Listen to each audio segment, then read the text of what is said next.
The Chinese Communist Party also had a goal, and they were very determined to make sure their goal was met. Their goal was to make sure Miles Guo stopped speaking about the CCP. Now you've heard from government counsel earlier today, and he has certainly invited you to make moral judgments, value judgments, all sorts of judgments. But what he has asked you to do at his core, he's asked you to receive from him almost a fiat that Mr. Guo lied. He wants you to accept that Mr. Guo lied so that people would give him money, and then wants you to accept that the only thing he did with that money is spent it on himself and his family. That is not this case, and that is not true.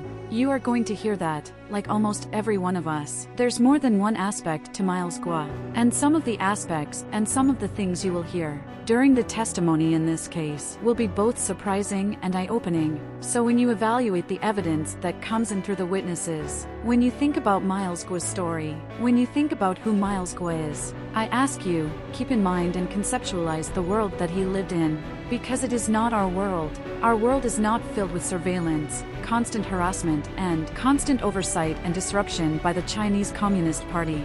You will hear testimony in this case from government witnesses that Mr. Guo was forced to leave China.